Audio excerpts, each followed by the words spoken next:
ایک قرآنی واقعہ آپ کو سناتا ہوں جس میں یہودیوں کے بندر بن جانے کا ذکر ہے۔ موجودہ ملک اردن میں ایک شہر ہے عقبہ، اس کے ساتھ ریڈ سی، اس کے کنارے میں ایک شہر ایلا ہے۔ بنی اسرائیل آباد تھے وہاں پر۔ اللہ پاک نے ان لوگوں کو قرآن پاک سورہ بقرہ آیت نمبر 65 اصحاب سبت یعنی ہفتے کے دن والے کہا۔ اللہ پاک نے انہیں حکم دیا کہ ہفتے کے دن سیٹرڈے کو شکار نہیں کرنا، کوئی دنیاوی کام نہیں کرنا، بس اس دن کو عبادت کے لیے خاص کر اللہ تبارک و تعالیٰ نے ان لوگوں کی آزمائش کا ارادہ کیا۔ وہ کیسے کہ ہفتے والے دن سمندر میں مچھلیاں زیادہ ظاہر ہونے لگی اور باقی دنوں میں غائب ہو جاتی۔ اب ان لوگوں نے اپنے خیال میں ہفتے والے دن کی حرمت کو باقی رکھتے ہوئے ہیلا کیا، وہ یہ کہ جمعے کو دریا کے کنارے کنارے بہت سارے گڑھے کھودے، ہفتے کی صبح کو دریا سے ان گڑھوں تک نالیاں بناتے جن کے ذریعے پانی کے ساتھ مچھلیاں گڑھوں میں آ کے قید ہو جاتی۔ اتوار کو انہوں نکالتے، کہتے ہم مچھلی کو پانی سے ہفتے کے روز نہیں نکالتے، ہم تو اتوار کو نکالتے ہیں۔ 40 سال یا 70 سال ان کا یہ عمل رہا۔ ان کے اس عمل کی وجہ سے بستی میں رہنے والے افراد 3 گروہوں میں تقسیم ہو گئے۔ 1/3 وہ لوگ تھے جو ہفتے کے دن مچھلی کے شکار سے باز رہے اور شکار کرنے والوں کو منع بھی کرتے تھے۔ 1/3 یعنی 1/3 ایسے افراد تھے جو خاموش رہتے، دوسروں کو منع نہ کرتے اور منع کرنے والوں سے کہتے کہ ایسی قوم کو کیوں نصیحت کرتے ہو جنہیں اللہ پاک ہلاک کرنے والا ہے، انہیں سخت عذاب دینے والا ہے۔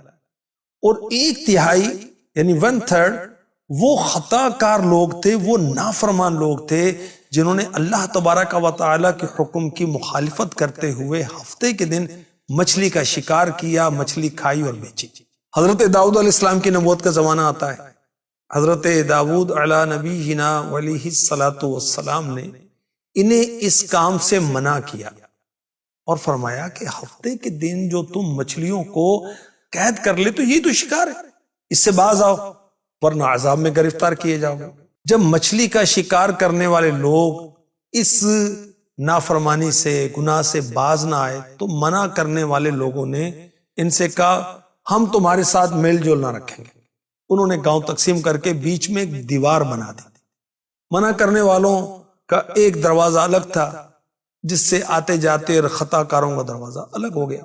جب وہ لوگ اپنے کام سے باز نہ آئے تو حضرت سیدنا داؤد علی نبینا وعلیہ الصلاۃ والسلام، اللہ کے نبی نے ان خطا کاروں پر لعنت کی۔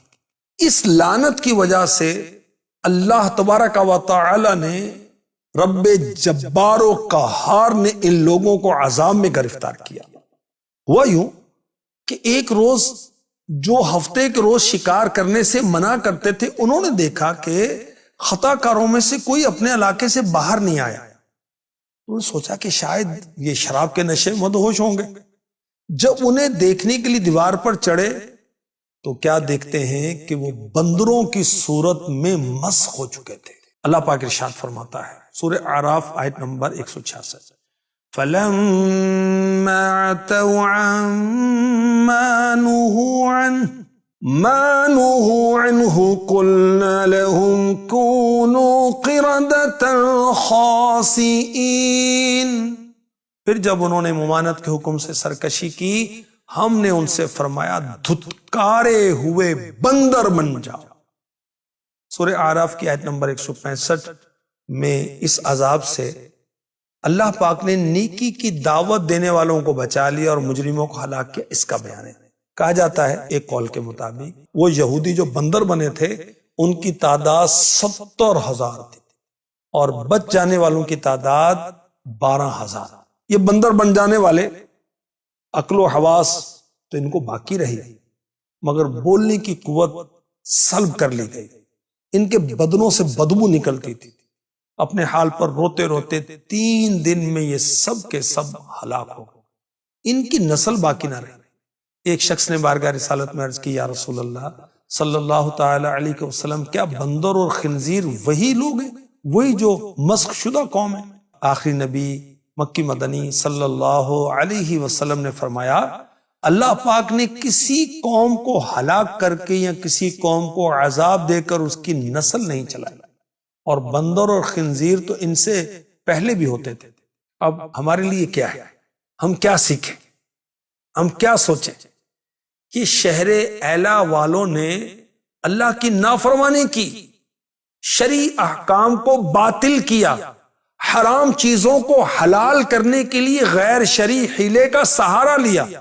تو آج کل بھی بیوقوف پائے جاتے ہیں جو سود کو نفع کا نام دیتے ہیں، جو بے پردگی کو آزادی کا نام دیتے ہیں، جو موسیقی کو روح کی غذا کہتے ہیں، ڈانس کو آرٹ کا نام دیتے ہیں، شراب کا کوئی اور نام رکھ لیتے ہیں، اس کو حلال کہتے ہیں، فروغ دیتے ہیں.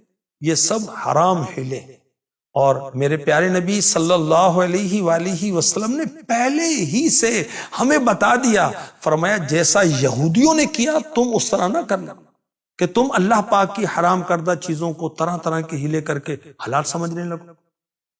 اسلامی احکام کو باطل کرنے کے لیے جس کی مثالیں پہلے دی گئی، ہیلا کرنا حرام، اور حکم شرعی کو کسی دوسرے شرعی طریقے سے حاصل کرنے کے لیے ہیلا کرنا یہ جائز ہے اور قرآن و سنت سے ثابت ہے. تو بہرحال جب بھی شرعی ہیلا کرنا ہو تو مفتیان کرام سے رہنمائی لے کر کرنا چاہیے، از خود نہیں کرنا چاہیے. اللہ تعالی ہمیں اپنی نافرمانیوں سے بچائے اور ہمیں اپنا فرما بردار بندہ بنائے. آمین آمین آمین.